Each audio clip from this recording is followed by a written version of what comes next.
Se io mangiassi più dolci, sarei grasso, ma felice.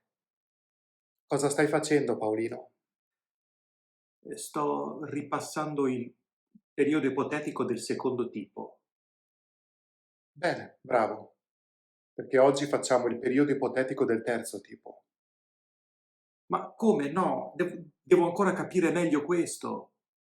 Hm. Se avessi studiato prima, lo avresti già imparato. Beh,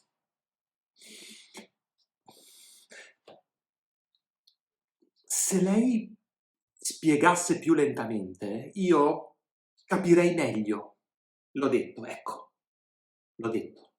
Beh, complimenti perché hai usato perfettamente il periodo ipotetico del secondo tipo. Ma non ti permettere mai più. La settimana prossima facciamo una verifica. Ma come? E siamo arrivati al terzo periodo ipotetico. Finalmente.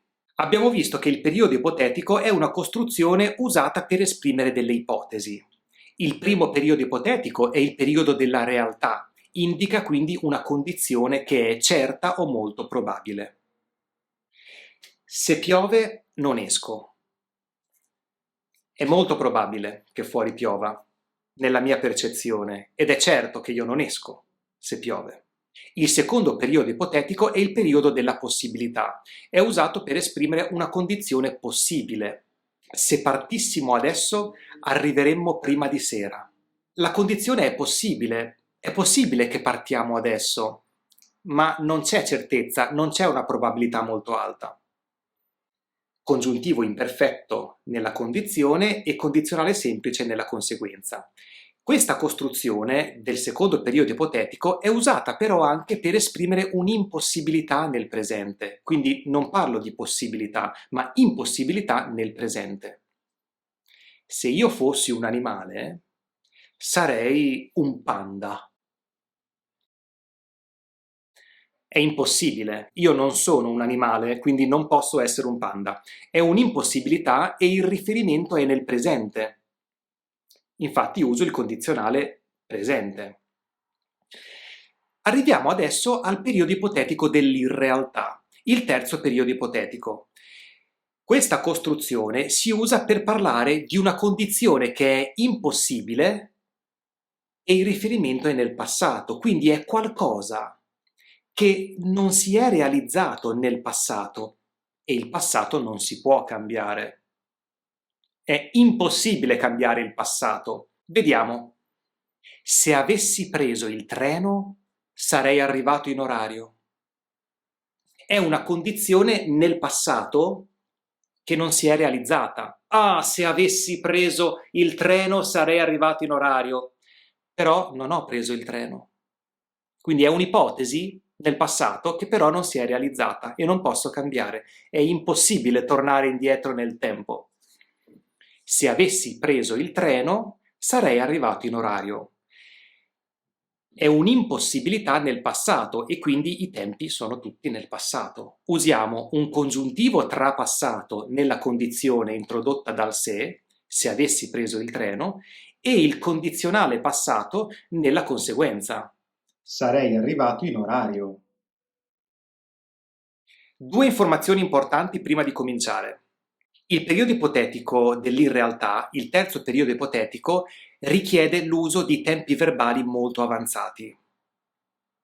Quindi si studia questo periodo ipotetico quando già lo studente conosce il congiuntivo trapassato e il condizionale composto. Se non hai ancora studiato questi tempi verbali, potrebbe essere difficile comprendere questo periodo ipotetico, quindi non ti preoccupare se lo troverai particolarmente difficile. La seconda informazione molto importante che vorrei darti è questa. I periodi ipotetici possono risultare abbastanza complicati, perché le costruzioni possono essere un po' complicate e all'inizio gli studenti capiscono la costruzione di questi periodi ipotetici, capiscono quali tempi verbali usare, ma quando è il momento di usarli nella conversazione è possibile bloccarsi perché si pensa, allora questo è il periodo ipotetico della realtà, ah no, della possibilità, quindi si usa il congiuntivo imperfetto e della seconda parte il condizionale. Poi questo è il periodo ipotetico dell'irrealtà e quindi è normale conoscere la struttura ma avere bisogno di molto tempo poi per esporla nella conversazione. È tutta questione di esercizio. Quindi è molto importante creare frasi, usando i vari periodi ipotetici per renderli automatici.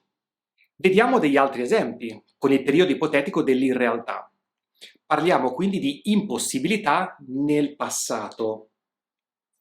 Se avessimo risparmiato un po' di soldi, saremmo andati in vacanza. Se in passato avessimo risparmiato un po' di soldi, saremmo andati in vacanza, ma non abbiamo risparmiato soldi e quindi non siamo andati in vacanza. È una condizione che non si è realizzata nel passato ed è impossibile che si realizzi perché il passato è passato. Congiuntivo trapassato, se avessimo risparmiato, e il condizionale composto, saremmo andati in vacanza. Se foste arrivati prima, avremmo fatto un bel aperitivo insieme. Se voi foste arrivati prima, avremmo fatto un aperitivo, ma siete arrivati più tardi e quindi non abbiamo fatto un aperitivo. È una condizione che non si è realizzata nel passato. Se fosse uscito il sole, saremmo andati in spiaggia. Ma il sole non è uscito e quindi non siamo andati in spiaggia. Impossibilità nel passato. Se non avessero cambiato la data dell'esame, non avrei avuto abbastanza tempo per studiare. In questo caso è una condizione sfavorevole nel passato che fortunatamente non si è realizzata. Se non avessero spostato la data dell'esame, io non avrei avuto tempo di studiare, ma fortunatamente si è realizzato l'opposto. Hanno spostato la data dell'esame e quindi ho avuto tempo.